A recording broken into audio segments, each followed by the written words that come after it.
សូមគោរពជំរាបសួរដល់បងប្អូនទាំងអស់គ្នាថ្ងៃនេះខ្ញុំបានមានវីដេអូមួយចង់ចែករំលែកដើម្បីទទួលបានចំណេះដឹងសូមធ្វើការទស្សនាទាំងអស់គ្នា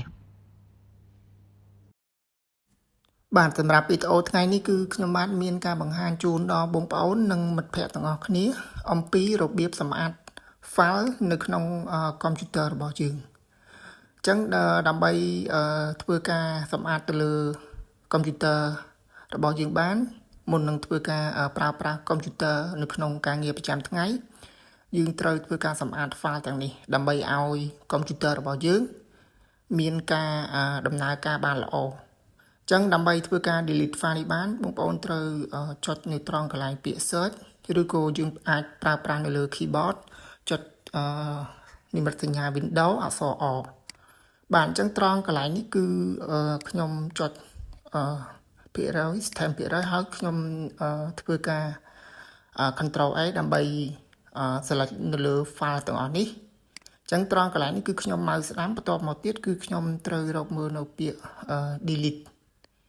បាទអញ្ចឹងត្រង់កន្លែងនេះខ្ញុំធ្វើការចុចនៅពាក្យ delete បាទអញ្ចឹងខ្ញុំគ្រីសហើយខ្ញុំធ្វើការចុច skip ត្រង់កន្លែងនេះគឺខ្ញុំធ្វើការចុចនៅ continue បាទអញ្ចឹងតើទៅនឹង file មួយចំនួននេះគឺយើងបានធ្វើការលុបរួចរាល់ហើយបាទអញ្ចឹងត្រង់កន្លែងនេះគឺខ្ញុំសូមធ្វើការខ្វែងដើម្បីបិទ file អញ្ចឹងបន្ទាប់មកទៀតយើងអាចមានវិធីសាស្ត្រមួយទៀតយើងអាចធ្វើការចូលទៅកន្លែង search អញ្ចឹងបងប្អូនអាចវាយនៅពាក្យdisk clean ឬក៏ clean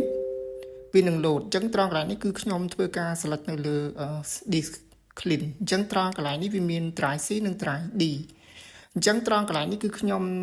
សូមធ្វើការ click នៅត្រង់ drive C អញ្ចឹងត្រង់កន្លែងនេះដែរគឺខ្ញុំត្រូវធ្វើការដាក់ tick នៅលើ file ដែលខ្ញុំចង់ធ្វើការ delete បាទអញ្ចឹងខ្ញុំនឹងធ្វើការដាក់ tick នៅលើ file ទាំងអស់បន្ទាប់មកទៀតគឺយើងត្រូវធ្វើការចុចនៅពាក្យ OK បាទអញ្ចឹងត្រង់កន្លែងនេះខ្ញុំនឹងធ្វើការ scroll ឡើងលើឬក៏មកក្រោមដើម្បីពិនិត្យ file ម្ដងទៀតតើខ្ញុំបានគ្រីសរួចរាល់ហើយឬនៅបាទអញ្ចឹងរួចរាល់ហើយខ្ញុំធ្វើការចុចនៅពាក្យ OK បាទអញ្ចឹងmistake វាបានទួយើងអញ្ចឹងយើងត្រូវធ្វើការ delete file បាទត្រង់កន្លែងនេះកម្មវិធីវាកំពុងតែដំណើរការ delete file នៅលើកុំព្យូទ័ររបស់យើងបាទអញ្ចឹងយើងអាចធ្វើការរងចាំបាទអញ្ចឹងត្រង់កន្លែងនេះគឺខ្ញុំធ្វើការចុចនៅពាក្យ continue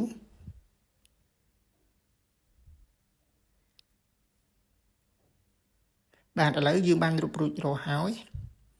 បាទអញ្ចឹងបន្ទាប់មកទៀតត្រង់កន្លែងនេះដែរគឺយើងអាចធ្វើការចុចនៅត្រង់កន្លែងពាក្យ start ហ្នឹងដែលយើងអាចតែនិយាយថាកន្លែង search បន្ទាប់មកទៀតខ្ញុំនឹងធ្វើការរកមើលនៅពាក្យបាទត្រង់កន្លែងនេះគឺខ្ញុំយកពាក្យ perfect បាទអញ្ចឹងត្រង់កន្លែងនេះទៀតគឺខ្ញុំចុចនៅពាក្យ OK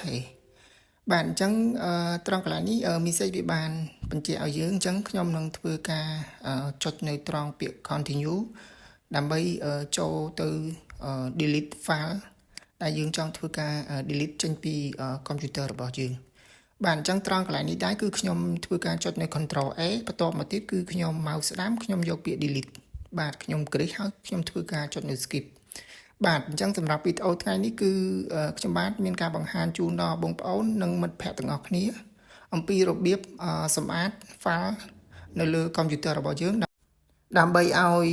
កុំព្យូទ័ររបស់យើងមានការដើរលឿនជាងមុនជាចុងបញ្ចប់នៃវីដេអូខ្ញុំបាទក៏សូមអរគុណដល់បងប្អូននិងមិត្តភ័ក្តិទាំងអស់គ្នាដែលចំណាយពេលវេលាដ៏មានតម្លៃក្នុងការទស្សនានៅវីដេអូរបស់ខ្ញុំបាទ